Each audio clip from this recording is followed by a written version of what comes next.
Welcome to Canadian Politics is Boring.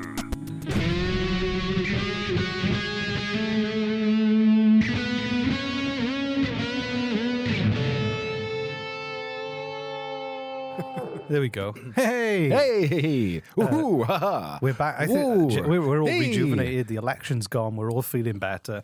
We're back on the old the fun train. I was waiting for you to say Destination. wagon, but fun train is way better. Fun train destination. I'm drinking coffee and eggnog, which Reese won't participate in with me. I don't. I fully respect people who enjoy eggnog. Each to their own. Everyone's allowed to live the life they want to live, and if you're an eggnog drinker, I'm not judging you. It's just not for me. I'm going to eat a Twix. Yeah, Jesse's got 4 Twixes lined up on the table, almost as if I don't know, as if he's planned them out like one every 5 minutes or something. So, important news! I've got a big update on my the box stuff. Right. That happened. Your driveway. Yeah. So, You want to recap for our if we've got some new listeners? So- hi, listeners, by the way. I'm Jesse. I'm Reese. This is Canadian Politics is Boring. I'm going straight to the small talk. So, I had a bunch of boxes dumped at the end of my driveway.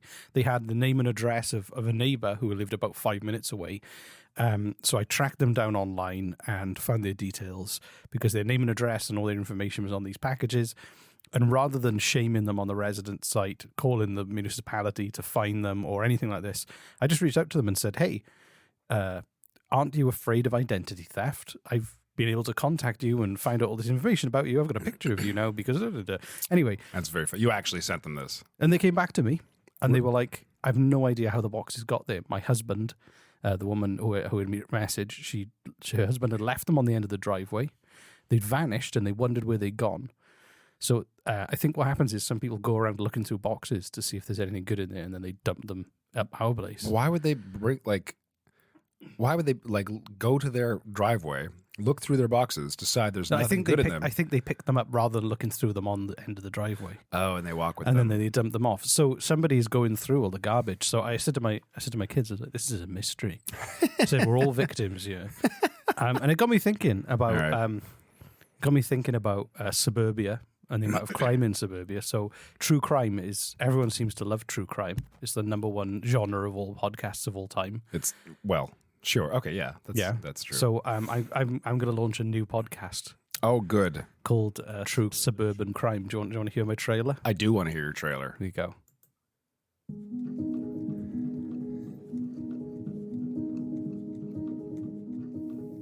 Suburbia, a place where happy neighbors mow their lawns, kids sell overpriced lemonade, and Facebook resident groups act like secret police, maintaining peace and order. We all sleep soundly, knowing that extra 20-minute drive out of the city reduces our chances of getting murdered or tear-gassed. But what if under the facade of this middle-class heaven, darkness lurks?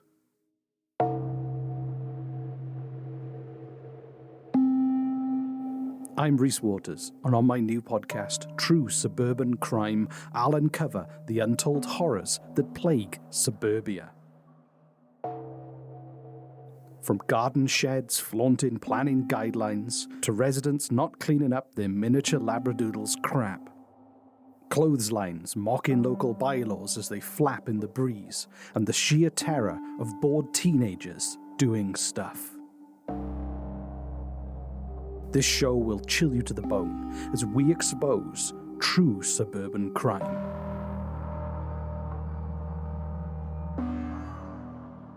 Warning, not a real podcast, a thing Reese just made up for fun. What do you think? Yay! I was playing again. We're going to have to listen to it again. A gap in the market. I love it. I think you should, I know you said at the end it wasn't a real podcast, but I think you should make it like a limited series run. Like, just if any listeners have been victims of suburban crime to the caliber of what those issues are pretty extreme and life changing. Yeah, maybe not some like super dark ones where like I know people do get murdered in suburbia, but I thought it was fun to focus on the true suburban crime that nobody ever talks about. Right. like graffitied butts on the side of cars. Yeah, or yeah. Or I don't know, cardboard boxes left in people's driveways. couple exactly like that. So I think you should make it a limited run, a limited series. And the first episode is trying to solve the mystery of the dumped boxes at the end of So my driveway. were you just about to ask our audience if they had any suburban crime stories that They could be a reach out? guest. I could interview them about their story. Okay, so email us at CanadianPoliticsIsBoring@gmail.com, and if Reese decides that your story is good enough, maybe it'll go in his new True suburban crime. his True Suburban Crime podcast. Well, I seriously think you should do a limited run. I Yeah. do. I think like just like 10 episodes or something. I think that'd be really funny. But yeah, and if you just want to be interviewed and make stuff up, that's fine too. I could do that. Sometimes. yeah. It also gave me like a great idea for a movie. I've been trying to think of a movie to write for a while now, and I think that like just the fact that you live in a suburban area and you have like, what do you have, like a Facebook group? Yeah, the Facebook group, and if anyone, I was joking about this with a friend. You hear a firework, you count to 5, you go to the residents' Facebook group, and then a post appears going, "Who's launching fireworks at this time?" And it doesn't matter what time you do launch fireworks off; it's never appropriate. It's either too early or too late, or my animals are scared, or I don't know, anything. I just think the concept of having a group. It's an self-policing. online You don't group. need the police anymore. Everyone polices. All you've Well- got to do is like have a mob to go to somebody's house for punishment, and that's the final step. I I lived in a house with like a lot of roommates before the place where I live now. A lot of roommates, and it was a big house. It was like a 6-bedroom house with 3 bathrooms. Like it was a big house. Yeah. A lot of roommates. So like if something was happening, it was difficult to tell where it was coming from and who was doing it because it was a big house, right? So like, but we had an online, like a Facebook Messenger group just for the house, and it devolved into like just sheer madness. Like it was the like passive aggressiveness at its finest, and it got so bad, so bad. I eventually moved out. And then I moved into a new place with, and I had only 3 roommates, right? And I was telling them about our group messenger chat for the previous house. And one of my roommates, he looked at me. He's like, "If you ever start a group chat for this house, I will kill you." And so we've never. It's a good. Well, at least you drew a line in the sand. Yeah, That's a good way to start. with murder. Yeah. Do you want to talk about a story? Oh wait, do you have the ending to this yet? That was the ending. That somebody else moved the boxes, and the mystery continues. And I'm going to investigate it with a new podcast. Oh, okay. Episode 1 is what happened to the fucking boxes. That's actually a great title. Do that. What happened to the fucking boxes? Fucking boxes. My eldest son is obsessed with Sherlock Holmes. He loves like mysteries and things like that. Yeah. He watched Enola Holmes on Netflix. Enola Holmes was great. Yeah, it was very fun. Absolutely loved it. So he was down there with his magnifying glass looking for footprints. Oh my god, that's so cute. So anyway, Sorry, listener, for taking so long just chatting here, but like it's been a while since Reese and I kind of are back on the horse, and I just miss chatting it's nice. Yeah, It's we nice. don't. We just ignore each other until we hit record. as much as possible. Yeah. Just like as soon as we stop recording, we divert eye contact, and I bolt out of the room as quickly as humanly Yeah. possible, covering my we ears. famously don't get on Yep. off the air. Yeah. I put the boxes in your driveway. It was No, you remove them from somebody else's driveway. This'll mess with his head. It worked. Exactly. You're starting a whole new podcast because of it. He launched a True Crime podcast off the back of it. Anyway, this episode is called Reuse, Recycle, Dump, Forget. Dump, forget? Yeah. Dump. Dump. Stop popping in the microphone. Dump, forget. Dump. Yeah. So A soft P. So 3 years ago, 2018, the last, a lovely year before the world fell apart, the Philippines followed through on a threat to send 1,500 tons of illegally dumped rubbish back on a boat to Canada, ending a 6-year dispute between the two countries. Hold on, what? Where do you find this shit? This is amazing. Internet. So Canada lied. They sent 1,500 tons of refuse to to the Philippines. Why? Who? Why? What? Because Where? I'll go into it. So in 2014, to wind back to when the dispute started, 69 containers had been brought to the Philippines from Canada, falsely declared as recyclable plastic. But it was in fact electrical and rotten household waste. This is from the Philippines? Yeah, so a lot of Western countries don't keep their rubbish or their garbage in their own country anymore. They now export it to other countries.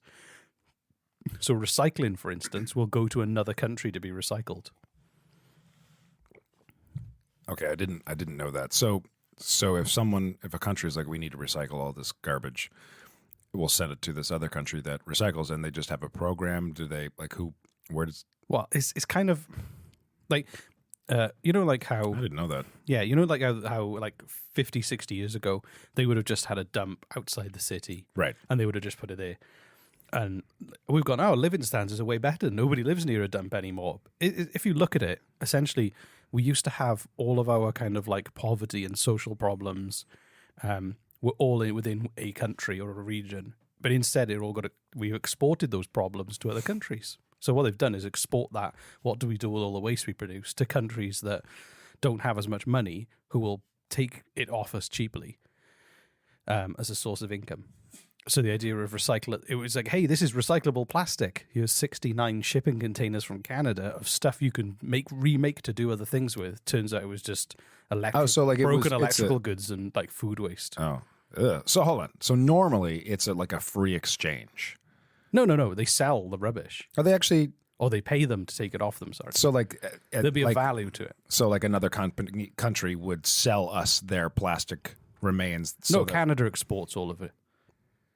It tends to be rich countries sell their rubbish to poorer countries, who can then recycle it and then sell it. Yeah, I'll get more into it. So okay, Wilma Eisma. So hold on, I just want to kind of like get this idea. So like, there's rich countries, middle class countries, and then poor countries, I guess.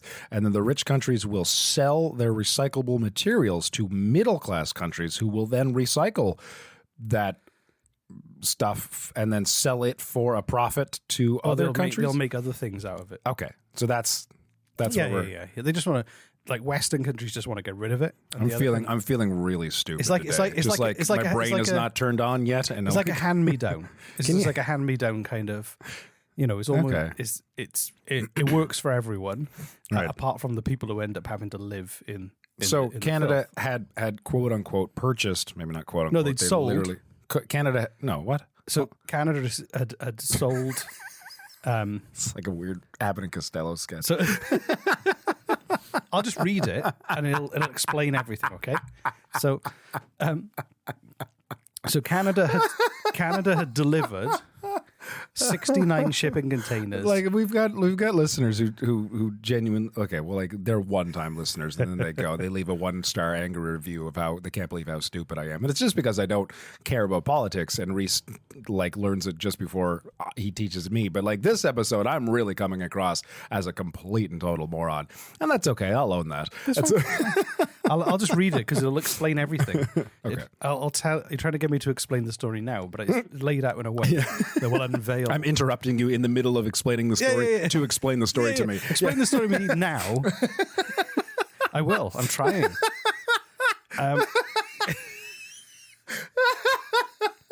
So. Oh golly, Jesse, I've got some great news. We've had a fresh delivery from the ad man. Gee whiz, Reese, really? From the ad man? Smell them, they're fresh. The ads.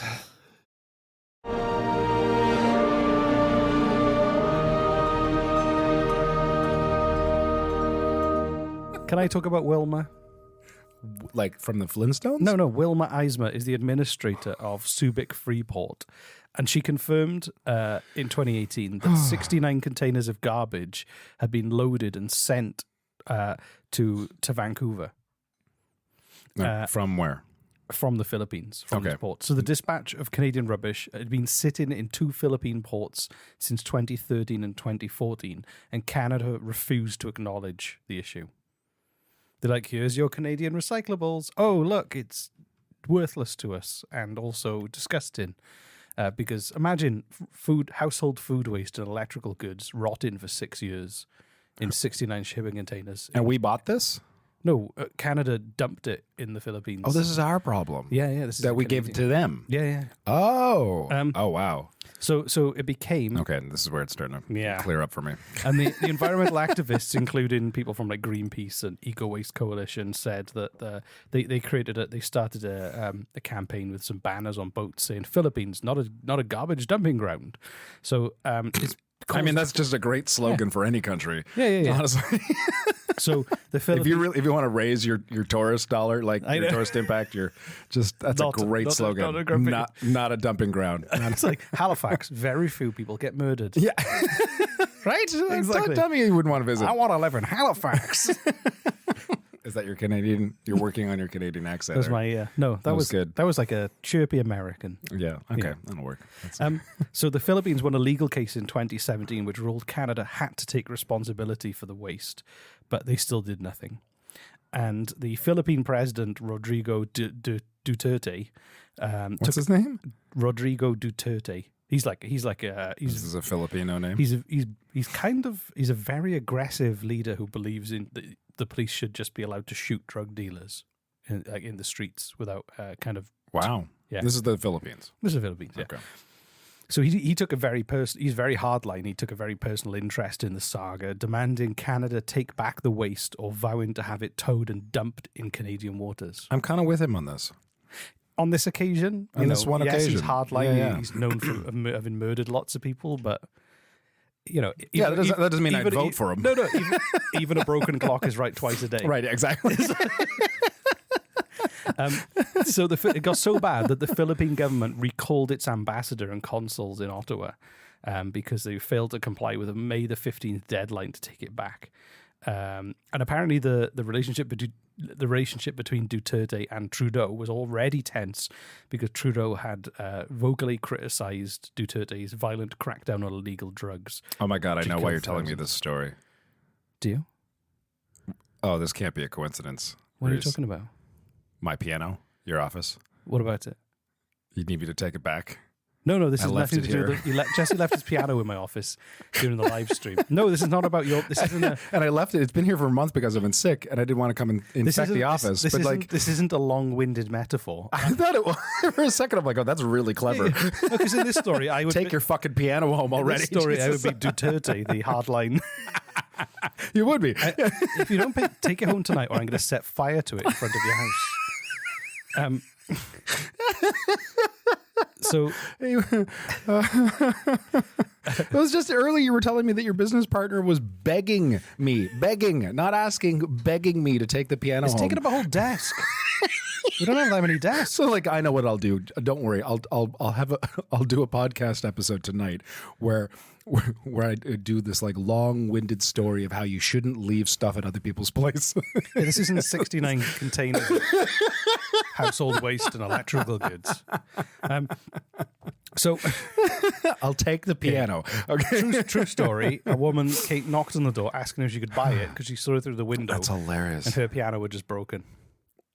How much was she offering for? It's not my piano. I can't. Anyway, so the Canadian government eventually contracted French shipping giant Ballot Logistics Canada to return the shipping containers, but the president of the Philippines said refused, and they actually booked their own shipping company to take it because they didn't trust them to come and get it. She said, if Canada will not accept their trash, we will leave the same within its territorial waters. The president's stance is as principled as it is uncompromising. The Philippines is an independent sovereign nation and must not be treated as trash by other foreign nations.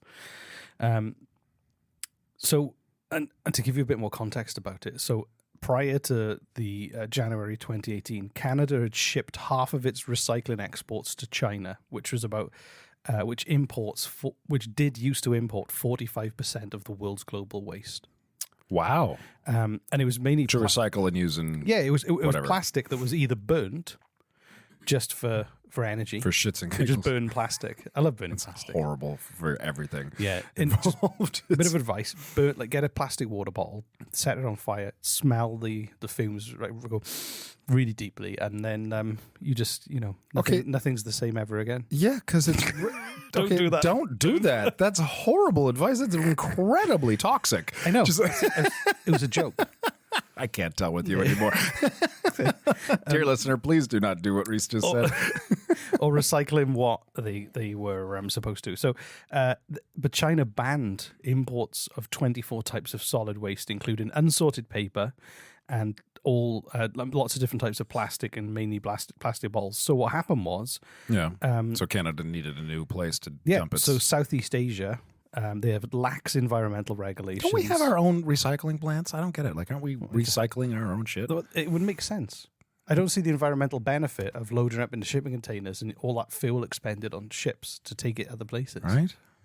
Surely there's more useful stuff Canada can send to the rest of the world. Yeah. Honestly, yeah. I don't Like, get it. I don't know, like 1,000 beavers or something. I don't know. So the other countries had like more lax You've been in environmental Canada for way too long. That's environmental the only thing you can think that Canada could export. Beavers. What have we got that nobody else does? Get rid of our fucking beavers. So the waste is disposed of by dumping or burning it, and they enable This is in them the to Philippines or in China? This is so Malaysia, Indonesia, Vietnam, and the Philippines. Okay. Malaysia's intake of garbage rose from 168,000 tons in 2016 to nearly 500,000 tons in the first 6 months of 2018 because China said no more. Hold on a second. Wait.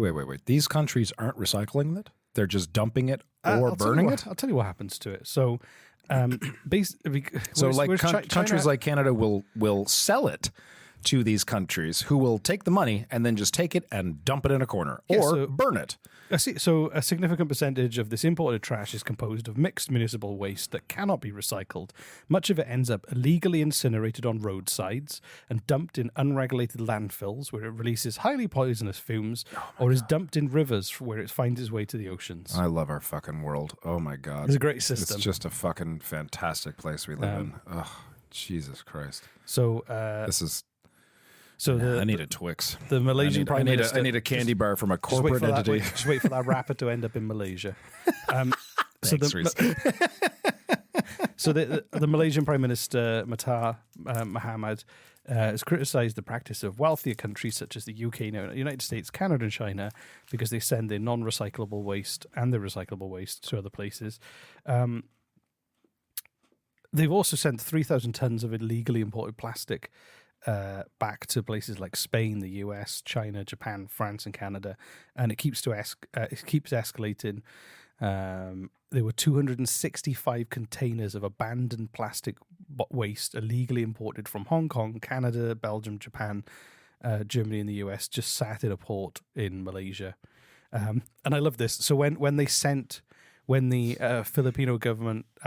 Philippine government sent the ships back with the waste in, considering Canada ignored them for 6 years. 6 years. Yeah. Do you want to know? I forgot you said that. Do you want to know what the Canadian Environment Minister's response was? Yes, please. So, Catherine McKenna welcomed the news of the waste being returned, telling reporters on Thursday, "We committed with the Philippines." This Thursday? No, Huh? this was like 3 years ago. Okay, yeah. We committed with the Philippines and we're working closely with them. This was after the Philippines said, 6 years later, we're just going to send it back. Wow. So I love the spin on that. We're really excited to get 69 containers Of of pure trash. that's been baking in the Philippine sun for the last 6 years. Oh my God. I cannot wait. I never thought of Justin's going to go down and open them himself. Just try and stop him. It's like a kid on Christmas morning.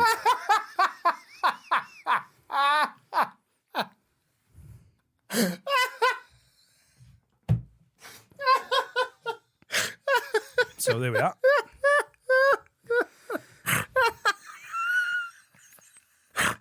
Picture this. Just like trying to get a good PR spin on it, and Justin's going down to the docks. What am I opening again? What am I doing? Just put on a good happy face. Takes just his go wife open and that. his kids. Yeah. Nice photo opportunity. The paparazzi. I There. wonder what we'll find. It's just some like KD mac and cheese that hasn't even rotted. Still isn't decomposed.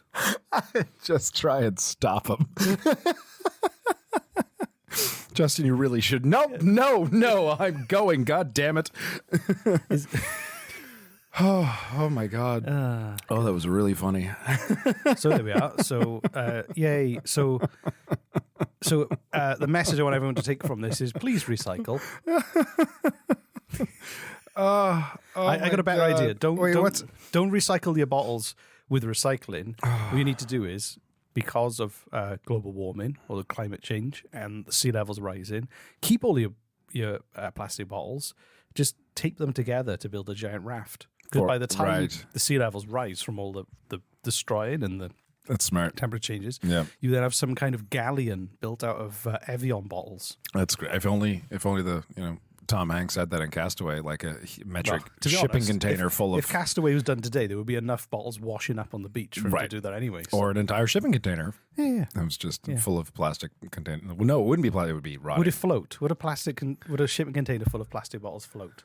I mean, that's the age-old philosophical question, isn't it? If no one's there to watch it. So did you like that story? I did. I kind of want to know what happened at the very, very end. Like, I think they just didn't want a lot of coverage, did they? right now, I So- suppose that makes a lot of sense. What was the name of If you've seen 69 shipping containers suddenly appear in Jesus. your town somewhere, I can't even imagine. How come there's not photos of this everywhere? Like, that's crazy. because I don't know, like 69 this was containers. 3 years ago. I don't know. That's amazing. If you're in Vancouver and you want to go and look for them, it might make a good suburban crime episode. There we go. Right. Shipping container crime. Sh- True shipping container crime. The spin-off. Which, if you've watched the spin-off of the of Reese's new podcast. Yeah. If So- you watch The Wire, it's actually quite spin-off dark. number 1. So Yeah. we're I'm already spinning off a spin-off. yeah, there you go. It's just, it's just going to be 15 trailers of new spin-offs without ever making a thing. What was the name of the environmental minister who said that she was working closely with the Filipino government? The environmental minister said she was working with the Filipino government and looking forward to it, Yeah, looking for it. to arriving. That was Catherine McKenna. She might not be the environment minister now. Let's see if we can find her on Twitter and I'll ask you what happened. yeah. We'll look into it and we'll do another episode. We'll do an update. Okay. Wonderful. Sure. Okay, cool. Well, what's the call to action? Oh yes, right. The call to Yeah, action. I already did it. Make a galleon out of water bottles. That's a big call to action. But It is. sure, okay. You can make a raft of any size.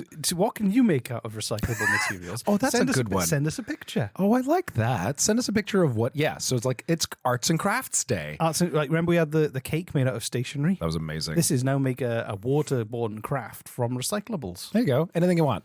Yeah. From From a raft or a galleon or a barge. what is a galleon? Like a giant wooden ship with cannons. Oh yeah, okay. Yeah. That'd be impressive With a as sail. fuck. That's An angry man on the front going, charge! Or something. if you do that, dear listener, you've won the internet. You've won our acclaim. Our respect. Respect. If you want to win our respect, there's a new contest. Top prize is our respect. Oh, don't forget there are new ringtones out on our website. There are We're going to work on the personalized ones, but there are a shit ton of ringtones. They're ready to go. Yeah, from our live show. And we just we'll put a handful of them on our website, and they're available for everybody. You can download them, and some of them are ringtones, some of them are voicemail message, like leave a message at the beep, sort of. So that's not really a ringtone. It's a, It's like a voicemail message. voicemail greeting. Yeah, but The best one is my favorite is Prospector, Satan, and Bigfoot. yeah, I love that one. That's by far the best. Yeah. But I kind of love the insight. If you were at the live stream, the other one is someone at a bingo hall calling out bingo numbers, and then They get murdered at the end or something. well, the bingo hall catches fire is what I asked him to do at the yeah, end. yeah. But like if you didn't watch the live stream, you wouldn't know that. So just listening to this voicemail greeting is this guy, this bingo greeter, Liam Fair, who voiced it. From Hello City, and he's just reading out bingo numbers, and then he asks you to leave a message. He reads out more bingo numbers, and then starts screaming in terror, and then it ends. Exactly. Well, that's bingo for you.